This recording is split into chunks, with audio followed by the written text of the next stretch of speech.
conforme eu olho pra minha carreira, né? Então, eu comentei, assim, da parte acadêmica, mas no meio desses anos todos, né? Eu trabalhei... Meu primeiro trabalho foi numa consultoria.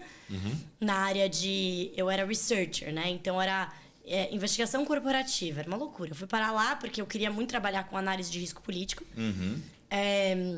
E essa empresa é uma das maiores do mundo que fazem isso. Só que eles não faziam isso no Brasil. Eles faziam... A pessoa que cobria isso no Brasil, ela ficava na Colômbia, porque era mais barato. Uma loucura. Custo Brasil. Aí eu comecei a aprender custo Brasil. Ah, beleza. Aí eu comecei a trabalhar. Falei, uma porta de entrada, vou trabalhar aqui. Foi ótimo, aprendi muito e tal. Mas era uma área de compliance. Eu falei, cara, isso aqui não tem a ver comigo. Eu acho que a minha carreira foi muito de excluindo o que eu não gostava. E experimentando, né? E experimentando tudo. Isso é algo que eu acho que é super recomendável também. Quer dizer, de novo, a história da carreira não ser linear. Você só descobre o que você sente também, muitas vezes sentindo, né? Não adianta você, eu acho que... Às vezes você tem que experimentar. Certeza. Então, você tá naquela fase, dos 20 aos 30, vamos colocar aqui, precisa ter uma regra, mas só, principalmente começo de carreira, tem que experimentar, receber uma proposta, vamos testar, vamos ver se eu me encontro nisso. Quem diria, como você falou, quem diria, quando imaginar que eu... Lá atrás, se falasse meu RH, eu falei, cara, mas eu não sou psicólogo, né? E acabei indo porque me encontrei nisso, eu me dei a oportunidade de experimentar isso. Então, concordo que experimentar foi um acerto. Eu acho que é um pouquinho de encarar a vida jogando pra ganhar e não focando em não perder, perder. Então, assim, cara, eu vou tentar achar o lugar... E carreira não é... A gente falou de ciência exata, carreira não é uma ciência exata, cara. Assim, claramente é muito mais complexo do que a gente imagina. E quantas pessoas, eu diria que a maioria, é muito comum você conversar com as pessoas e falar assim, não, mas... Você é engenheiro. Eu tenho amigos engenheiros que brincam comigo. Engenheiro que foi pro RH lá, o cara foi pro RH. Normal, porque as pessoas têm a cabeça... O ser humano ele tem o costume de pensar de forma linear. Não, então eu faço isso, depois eu faço... Então eu vou ser um analista de tecnologia, no meu caso, que eu sou engenheiro da computação. Então eu vou ser um analista de TI, depois um especialista de TI, depois um coordenador e seguindo aquela carreira certinha. É o que as pessoas esperam. Eu nunca ia imaginar ser o que eu sou hoje, nunca imaginava que teria o sucesso ou a recompensa que eu tenho hoje. Eu me sinto muito mais pleno fazendo o que eu faço hoje. E assim, quantas vezes a gente escutou, acho que quem fez esse movimento que a gente fez, né? Quantas vezes escutou, você é louco? Você já deve ter ouvido isso algumas vezes. Né? Você é maluca? Muitos. Como assim vai largar sua carreira fora? Eu acho que é uma loucura. Isso que o Fio falou do teatro, da comunicação. Eu fico tentando descobrir o que eu tenho... Né? Qual que foi o fio condutor dessa maluquice da minha carreira? Qual a narrativa dessa história? E eu acho que muito foi a parte de comunicação, então. Porque, assim, depois que eu trabalhei, eu sou uma pessoa... Quando eu trabalhava no... Eu acho que quanto mais velho eu fui ficando, menos certezas eu fui tendo na vida. Muita gente fala isso, né? Sabedoria é isso aí. Nossa, é verdade. Isso aí. Quando eu tinha lá... Mais sei, eu não tinha escutado essa ainda. Porque Gostei. Porque é isso, quando eu tinha me formado na escola, eu falava, não, na faculdade...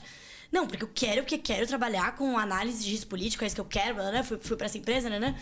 E eu falava, não, eu sou uma pessoa analítica, eu gosto de fazer análise. Saí de lá, beleza, com essa ideia, fui fazer o mestrado pra voltar. Falei, não, quando eu voltar, eu vou achar um emprego numa consultoria e eu vou fazer isso. E aí, cara, a vida acontece, né? Voltei em ano eleitoral, uma bagunça, conheci... A vida acontece.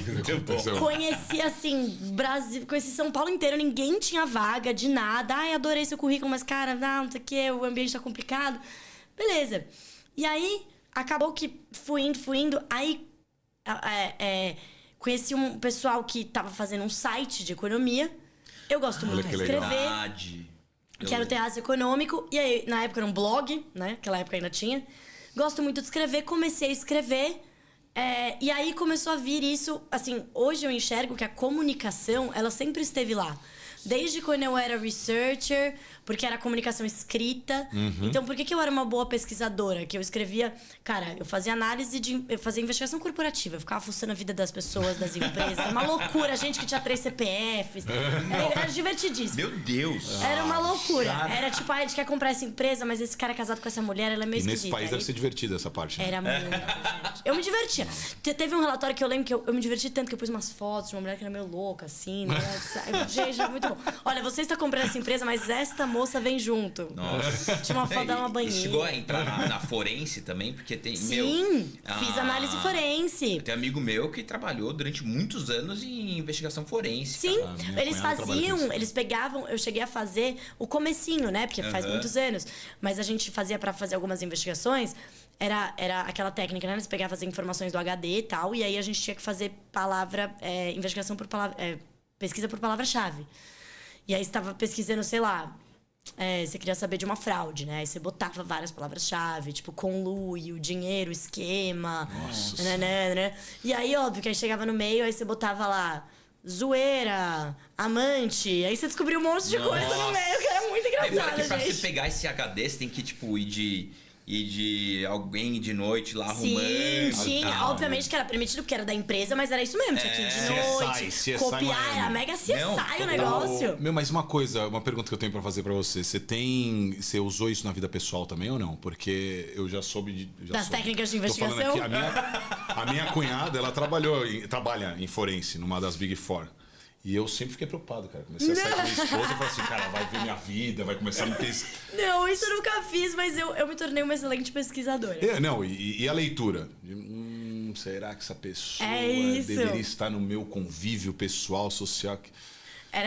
Vou fazer um curso desse aí também. Você começa... É engraçado, porque foi isso. Eu aprendi a pesquisar muito bem. Sim. Né? Eu sempre gostei de escrever. Então, era ali a comunicação. E é muito engraçado como a gente se engana, né? Isso que eu falei do não ter a certeza. Porque aí eu entrei pra esse site de economia, comecei a escrever lá, né? Passou um ano depois que eu voltei do mestrado. Nossa, eu fiz tanta coisa. Aí eu fiz freela pra essa empresa que eu trabalhava antes. Aí, durante a faculdade, eu dava aula particular. Eu quase larguei a faculdade de RI pra fazer pedagogia. Olha as loucuras. Aí você fala, mas aonde que essa pessoa? A pessoa é bipolar. Aí você fala, não, o que eu sempre tem uma coisa da didática, da comunicação no meio. E aí, dava aula de quê? De qualquer coisa. Eu chegava lá, o que a gente vai falar hoje? Bora! Aí eu li o livro, entendia. Entendeu? Não entendia. Aí eu ia lá e explicava exatamente o que eu tinha lido. E era isso, era essa habilidade. Aí eu comecei a perceber que, assim, o meu diferencial era muito mais um soft skill do que um hard skill. Porque é isso, essa capacidade de você traduzir uma coisa de um jeito pro outro. E hoje Tecla SAP de qualquer coisa. Quando eu trabalhei no governo... É o que manda, nos executivos, cara, tudo, cara. Porque exato. O hard você desenvolve, você aprende, você usa um IA da vida. Agora, soft... Difícil. Exatamente. E tem algumas coisas que fazendo piada de tecnologia, né? Tem umas coisas que vêm do firmware já. Quer dizer, já vem na pessoa. Já é do hardware. Então, assim, você já veio com alguns talentos aí e explorou mais ainda. E aí eu queria voltar à questão da carreira, que acho que queria chegar onde você está hoje, que acho que é importante. É que tanta coisa, cara, a gente acaba empolgando. Né? Onde que a gente parou na história? Porque eu queria saber né, chegando até hoje, né, que você fez além de voltando lá de Londres e aí... Você parou no Terraço Econômico. No Terraço Econômico, né? Perfeito. Porque os de hoje eu acompanho muito bem, sei desse talento seu de comunicação e tudo mais, a gente quer explorar mais isso depois. Cara, eu voltei, né, do mestrado, então eu tinha saído da faculdade, trabalhei nessa empresa, né, de investigação, tal, compliance. Daí eu fui fazer mestrado, voltei do mestrado e aí era ano eleitoral. 2023, 2013. E aí, putz, caramba, procurando, né? 2014, na verdade. Aí eu fiquei procurando emprego por um ano. E aí eu fiz um monte de coisa, né? Eu entrei pro Terraço Econômico, porque eu queria fazer alguma coisa. Na verdade, eu montei um site. Eu montei uma página do Facebook na época. E aí, eu tinha um amigo que eu tinha conhecido na França, que ele falou, não, eu tô montando esse blog com uma galera aqui de economia. Escreve pra gente. Eu comecei a escrever pra eles, entrei pro site deles, abandonei o meu. E aí, que é o Terraço Econômico, que existe até hoje. Hoje, eu acho que a principal coisa que eu faço pro Terraço é o podcast, né? Toda semana eu faço o Terraço Cast. Mas, assim, me abriu muitas portas. Muita gente me conhece até hoje por causa do Terraço Econômico. Conheço pessoas muito legais ali, né? Que foram as pessoas que fizeram esse projeto, né? Andar e tal. E aí, com o Terraço Econômico, fazendo freela para essa empresa, procurando outras coisas, procurando bater em porta de todas as consultorias. E eu fazia, gente... É que hoje, provavelmente seria uma tática que não daria muito certo, porque a gente recebe muito spam, né? Muita coisa. Mas eu... eu procurava, essa consultoria aqui desse economista é bom. Aí eu ficava procurando, usava meu skill de pesquisa que eu tinha aprendido. Olha lá. E eu achava o e-mail de todo mundo. Eu achava o e-mail de todo mundo. E eu não ia né, tipo, vou mandar pra recepção. Não, eu mandava pro dono, né, mandava pro economista-chefe. Muita gente não me respondia. Cara de pau mesmo. Mas muita gente me respondeu. Tá certíssimo. Muita gente me respondeu. Eu conheci muita gente nessa brincadeira, né? Infelizmente, ninguém naquele momento tinha uma vaga pra mim, mas eu conheci um monte de gente bacana. E as portas... E aí foi isso. Eu não tinha vergonha de bater em porta. Então, assim, eu fui encontrar eu fui conseguir o trabalho que eu consegui, que depois foi no governo britânico, porque eu conversei... O meu irmão trabalha num banco e ele falou, olha... Eu vou te falar... E eu falei, será que eu trabalharia num banco, numa equipe de economia? E aí ele falou pra mim assim, olha, eu vou te apresentar uma menina que ela faz isso, uma economista lá do banco. Pra você ver o que você acha. Conversei com ela e falei, Raquel, acho que você não vai gostar. Você não vai gostar porque a gente fica aqui rodando planilha, fazendo projeção. Não parece muito a sua cara. Mas eu vou te apresentar uma amiga que ela tem um trabalho que parece muito o que você faz no governo britânico no Brasil, lá no consulado. Me passou o contato da amiga, fui falar com a amiga. Então já era a terceira derivada, Sim. né? Nossa. Aí fui falar com a amiga. Terceira derivada, bela expressão. Você já derivou. Aí eu fui falar com a amiga falou, cara, eu saí de lá porque eu vim fazer doutorado. Mas fica de olho, porque, sei lá, entrou um cara no meu lugar, mas vai que ele resolve sair, não sei o quê. Cara, foi assim que aconteceu? E aí, fiquei de olho no site. De repente, abriu a vaga. O cara que tinha substituído ela ficou super pouco tempo, ficou tipo 1 ano, e também foi fazer doutorado. E aí a vaga abriu, era exatamente a vaga dela, que era de economista, no consulado, e era muito engraçado, porque eu enfiei na minha cabeça que eu não queria fazer nada com RI. Não, RI ficou no meu passado, eu vou esconder isso do meu currículo. E aí eu fui parar no governo britânico no Brasil. E aí eu falei, não, eu tô indo pela vaga de economista, não tem nada a ver com RI, né? E aí... consegui essa vaga, que é o governo britânico tem uma estrutura bem bacana, né? Tipo o Itamaraty britânico, né? Que é o FCDO hoje em dia.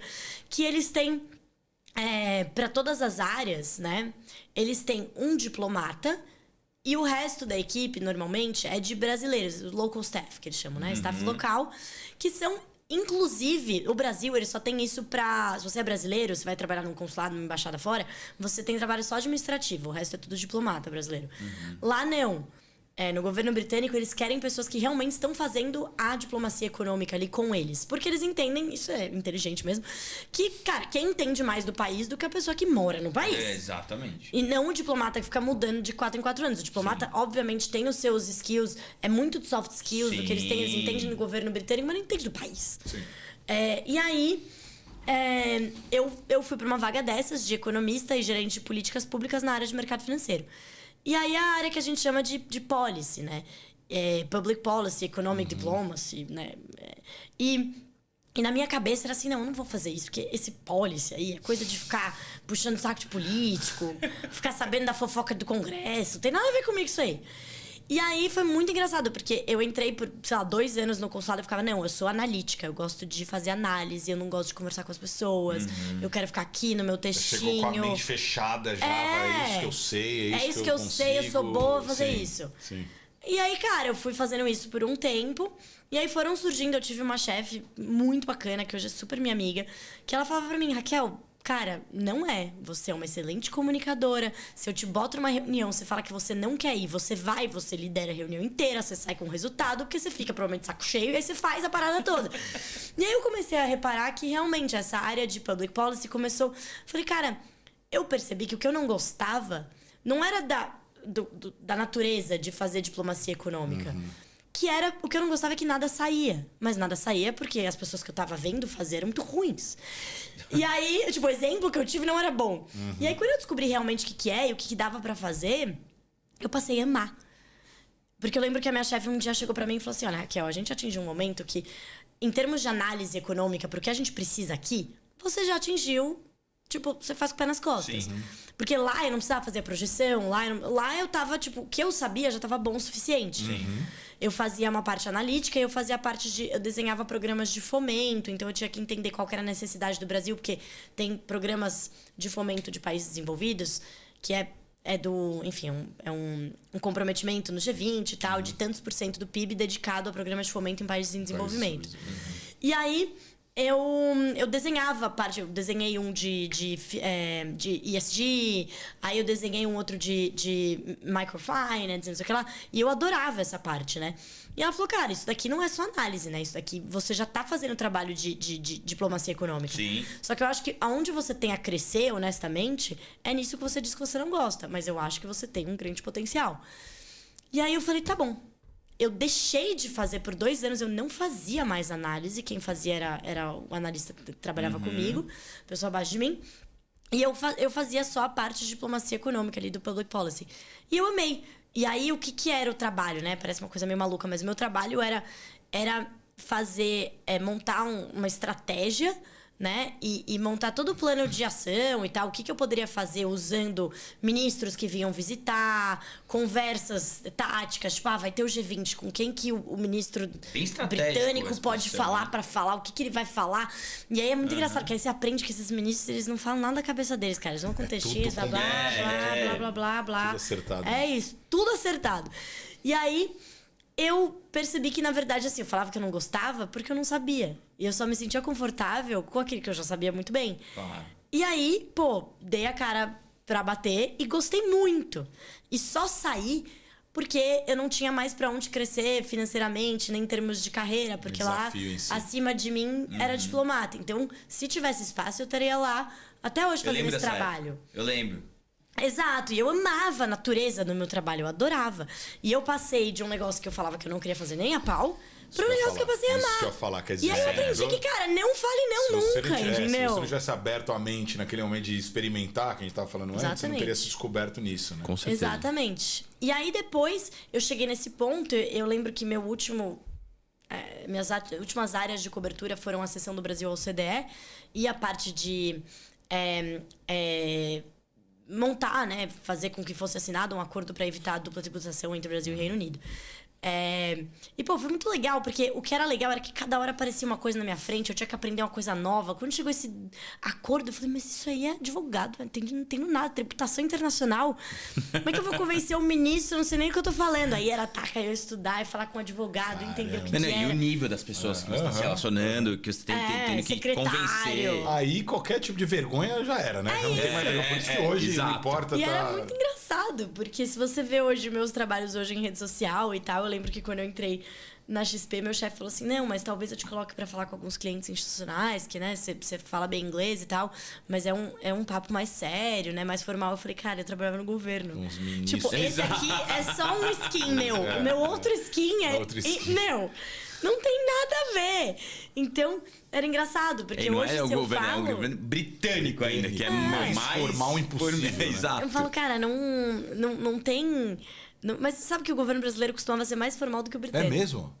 Olha, isso é curioso, hein? É que o governo brasileiro é muito burocrático, né? Então ele é muito cheio de formalidades, né? Tem que ter isso, aí tipo, no Itamaraty tem muita regra. O governo britânico é mais esculachado, assim. Mas, tipo... não tem essa de, só pode falar com o embaixador, o fulano de tal... Não, você batia lá na porta, moço, deixa eu falar com você aí, que tem que fazer um negócio aqui. Então, eles são mais preto no branco, assim, sabe? Mas daí foi isso, e aí saiu, Saí... Aí, nossa, falei com muita gente, lembra, Fio? Eu lembro. Nossa senhora. Aí decidi que queria sair, comecei a fazer esse mestrado. Falei, bom, eu quero sair. Lembro bem. Mas eu não tô com pressa, assim, não tô morrendo, né? Tenho um trabalho, tá tudo bem, gosto do meu trabalho, só não ganho muito bem, não tenho muita perspectiva pra subir. Então, eu vou procurar com calma. E aí comecei a fazer esse mestrado, porque eu falei, se eu quiser entrar pra alguma coisa, alguma consultoria, ou mesmo... não pensava em... Mais um mestrado, né? Que é o terceiro, não? Aí, não, esse foi o segundo. Segundo mestrado. Aí, foi quando eu decidi fazer o segundo mestrado, que eu fui lá na palestra, porque eu ia muito pra Brasília foi nesse momento tal. que teve a história da palestra. Exato. Aí eu tinha... Quantos anos eu tinha? 29. 28, eu acho. Não, 29. Aí eu falei, vou fazer. Aí decidi fazer... era em Brasília, eu ia muito a Brasília a trabalho. Comecei a fazer e continuei meio que on the side, procurando, mas não tanto, porque eu tava ali fazendo mestrado. Eu falei, não, por enquanto, né? Vai ser aqui minha prioridade. E foi muito difícil. Eu sempre falo, tudo que eu estudei, eu falo, você estuda muito e tal. Não, nada foi fácil, gente. Eu fui a última pessoa a passar na lista do vestibular da PUC. A última. A lista rodou 8 pessoas, eu fui a 8ª. Porque deve ter um monte de gente que olha pra você e fala, não, é que você já nasceu inteligente. Eu falo, cara, eu nunca tive uma prova na vida que eu não estudei. Nenhuma. Tipo, prova, acho que educação física eu devia estudar. Se tivesse prova, eu estudava polichinelo. Não, e depois virou professora particular, hein?